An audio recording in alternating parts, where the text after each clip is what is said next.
சமீப காலமாக தமிழ்நாட்டில் நடைபெறுகின்ற இது போன்ற படுகொலைகள், நிறைய கொலை வழக்குகளில் இளம் சிறார்கள், அதாவது பள்ளியில் 10ஆம் வகுப்புக்கு கீழே படிக்கிற பள்ளி மாணவர்களாலும் கல்லூரி மாணவர்களாலும் இது போன்ற சம்பவங்கள் பெருமளவிலே நடைபெற்று வருவதை கண்கூடாக பத்திரிகை ஊடகத்தின் வாயிலாக நான் பார்க்கிறேன்.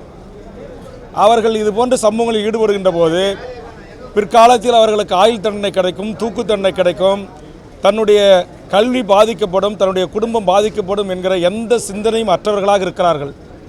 அதற்கும் அடிப்படை காரணம், பரவலாக இன்றைக்கு பள்ளி கல்லூரிகளின் முன்பாக விற்கப்பட்டு வந்த கஞ்சா, அபீன், போதை மாத்திரை பழக்கங்களுக்கும் அடிமையாகிறார்கள்.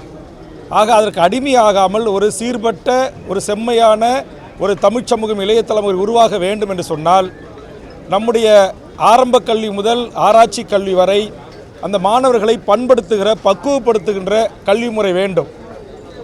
ஏற்கனவே கடந்த காலங்களில் நீதி போதனை வகுப்புகள் இருந்தன. விளையாட்டு பயிற்சி இருக்கிற ஆசிரியர்கள் கட்டுப்பாடாக ஒழுங்காக வைத்திருப்பார்கள். குறிப்பாக விளையாட்டு ஆசிரியர்கள் கைகளிலே பிரம்புகள் இருக்கும். அது அன்பாகவும் அந்த பிரம்பை பயன்படுத்துவார்கள், அதற்றலாகவும் பயன்படுத்துவார்கள். கடந்த கால அம்மையார் ஜெயலலிதா அவருடைய ஆட்சி காலத்தில் பள்ளி மாணவர்களை ஆசிரியர்கள் அடிக்கக்கூடாது, வகுப்பறைகளை பிரம்பு வைத்துக்கக்கூடாது என்கிற உத்தரவுக்கு இணங்க இன்றைக்கு மாணவர் சமூகத்தை கட்டுப்படுத்துவதற்கு ஆசிரியர்கள் அச்சப்படுகிறார்கள்.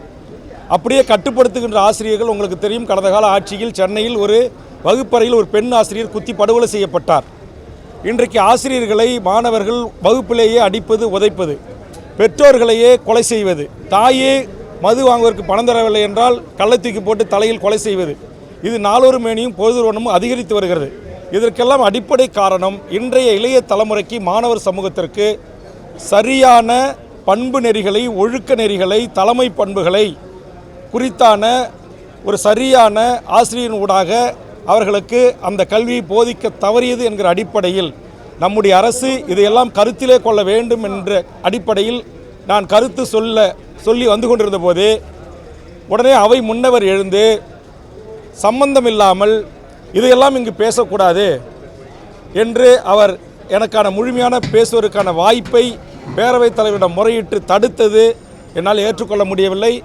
இது மிகப்பெரிய மன வருத்தத்தை ஏற்படுத்துகிறது. ஒரு 50 ஆண்டு காலம் பொதுவாழ்வில் இருக்கிற, சட்டப்பேரவையிலே 45 ஆண்டு காலம் பணியாற்றுகின்ற அண்ணன் துரைமுருகன் அடிக்கடி நான் பேசுகின்ற போது அந்த கருத்தை தடுக்கிறார்.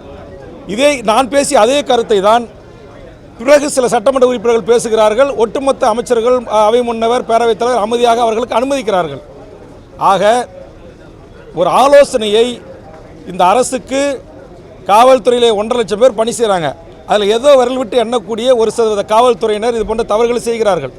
அப்படி செய்கின்ற அந்த அதிகாரிகள் மீது கடந்த காலத்தில் நான் சட்டப்பேரவை உறுப்பினராக இருந்து பேசிய கருத்துக்களின் அடிப்படையில், நான் பரிந்துரைத்த அடிப்படையிலே இதுபோன்று சட்ட ஒழுங்கை காப்பாற்ற வேண்டிய காவல்துறை அதிகாரிகளே சட்ட ஒழுங்கு சீர்கேட்டு காரணமாக இருந்தார்கள், மனித உரிமை மீறல்களில் ஈடுபட்டார்கள் என்ற குற்றச்சாட்டை நான் முன்வைத்து ஒரு காவல் கண்காணிப்பாளர், ஒரு டிஸ்ட்ரிக்டினுடைய எஸ்பியாக இருந்த பிரேம்குமார் என்பவரை என்னுடைய பரிந்துரையின் பேரில் அன்றைய முதலமைச்சர் கலைஞர் அவர்கள் டிஸ்மிஸ் செய்தார்கள். இதையெல்லாம் நான் பட்டியலிட்டு இதை முறைப்படுத்த வேண்டும். மக்களை பாதுகாக்க வேண்டிய காவல்துறை அதிகாரிகளே அந்த பணிகளிலே தவறுகளை செய்கிறார்கள் என்றால் அவர்களை ஒன்று இடமாற்றம் மற்றும் தீர்வல்ல, சஸ்பெண்ட் தீர்வல்ல, விரைவாக நீதிமன்றத்தில் நிறுத்தி அவர்களை பணியிலிருந்து டிஸ்மிஸ் செய்ய வேண்டும் என்கிற கருத்தை எல்லாம் நான் மாண்புமிகு முதலமைச்சருடைய கவனத்தை ஈர்ப்பதற்கு முற்பட்டேன். ஆனால் எனக்கு அங்கு வாய்ப்பு முழுமையாக வழங்கப்படவில்லை. அதனால் சொல்லுகிறேன், கடந்த காலத்தில் தலைவர் கலைஞர் எடுத்த அதுபோன்ற நடவடிக்கைகளை, யார் இன்றைக்கி வேலியே பயிரமேறுகிற நடவடிக்கையில் ஈடுபடுற காவல்துறையில் இருக்கிற ஒரு சில கருப்பாடுகள் இது போன்ற சமூகங்களுக்கு துணையாக இருக்கிறார்கள் என்று சொன்னால் அவர்களை பணிமாறுதல் செய்வது, பணி நீக்கம் செய்து பாதி சம்பளம் கொடுப்பது தீர்வாகாது. ஏன்னா அவர்கள் தான் எல்லாருக்கும், தமிழ்நாட்டில் வாழ்கிற 7 கோடி மக்களின் உயிரை பாதுகாக்க வேண்டிய 24 மணி நேரம் பணி செய்யக்கூடிய ஒரு அப்பழுக்கற்ற காவல் பணியை செய்யக்கூடியவர்கள். அதில் 90%, 99% நேர்மையானவர்கள் இல்லை இது போன்ற தவறுகளில் ஈடுபடாதவர்கள் இருக்கிறார்கள். இந்த 1% காவலர்கள் தான் இன்றைக்கி நிறைய இடங்களில் பார்க்குறோம். சில இடங்களில் தவறான வேலையில் ஈடுபடுறாங்க, போலி ஆவணம் தயாரிக்கிறாங்க, அவங்களே வழிபறி பிட் பாக்கெட் பண்ணுறாங்க. அப்போ அப்படிப்பட்டவங்களை நீங்கள் வந்து சஸ்பெண்ட் பண்ணி பாதி சம்பளம் கொடுக்குறது எந்த விதத்தில் நியாயம்? ஆக இந்த கவன ஈர்ப்பினூடாக ஒரு நல்ல ஆலோசனையை சொல்வதற்கு கூட அவை முன்னவரும் பேரவைத் தலைவரும் அனுமதிப்பது அது உண்மையிலேயே எனக்கு வேதனை அளிக்கிறது. மேலும் ஜாகிர் ஹுசேனுடைய குடும்பத்திற்கு அவருடைய குடும்பத்தார் ஒரு வேலை தர வேண்டும் என்று கேட்டிருக்கிறார்கள். மாண்புமிகு முதலமைச்சர் அதை பரிசீலிக்க வேண்டும். அதேமாரி நம்முடைய புதுக்கோட்டையில் நம்முடைய ஜாஃபர் அலி அவர் ஒரு சமூக ஆர்வலர். ஒரு மாமன்ற உறுப்பினராக பணியாற்றிய ஒருவர். அவர் வந்து கனிம கொள்ளைக்கு எதிராக வீடியோ வெளியிட்டார், புகார் கொடுத்தாருன்றதுக்காக அந்த கனிம கொள்ளையர்களாலேயே லாரி ஏற்றி செத்தாரான்னு பார்த்து முன்னாடி போய் ஏற்றி அவரை கொண்டிருக்கிறாங்க. அவருடைய வீட்டுக்கு நான் போய் ஆறுதல் சொல்ல போனேன். 2 பெண் பிள்ளைகளை வைத்துவிட்டு அந்த விதவை தாய் எப்படி நான் கரை சேர்ப்பேன் என் பிள்ளைகள்னு கதறிக்கிட்டு இருக்கிறாங்க. இதுவரையில் அரசு அவர்களுக்கு நிதி வழங்கலை. நான் என்னுடைய பணத்திலிருந்து 1 லட்சம் ரூபாயை கொடுத்து அந்த பெண் பிள்ளைகளுடைய படிப்புக்கு உதவிட்டு வந்திருக்கிறேன். அதே மாதிரி நம்முடைய ஜாகிர் ஹுசேன், ஜாஃபர் அலி குடும்பத்திற்கு அரசு நிதி வழங்க முன்வரணும், ஒரு அரசு வேலை வழங்க முன்வரணும் அப்படின்ற கருத்தை கூட முழுமையாக என்னை சொல்ல பேரவைத் தலைவர் அனுமதிக்கலை. எந்த சட்டத்துக்கு புறம்பான அன்பார்லிமெண்ட் வார்டுகளையோ சட்டமன்றத்தில் பேசக்கூடாத விஷயங்களையோ நான் பேச வரப்போகிறது இல்லை. இன்னும் சொல்லப்போனால் நான் கூட்டணியில் இருக்கிறேன்.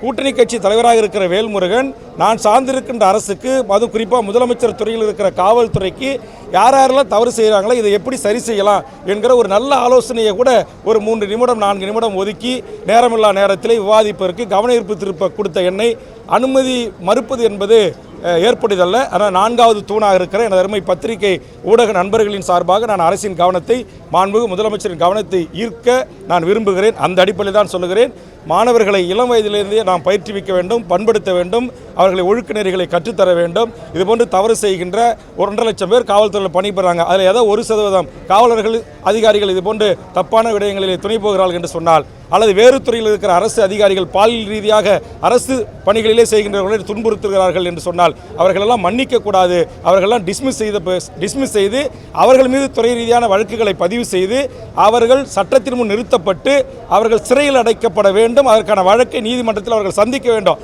பாதகம் செய்பவரை கண்டால் நாம் பயம் கொள்ளலாகாது பாப்பா. மோதி மிதித்து விடு பாப்பா, அவர் முகத்தில் உமிழ்ந்து விடு பாப்பா. அண்மை செய்திகளை உடனுக்குடன் தெரிந்து கொள்ள இணைந்திருங்கள் எம் நாடு தொலைக்காட்சியுடன்.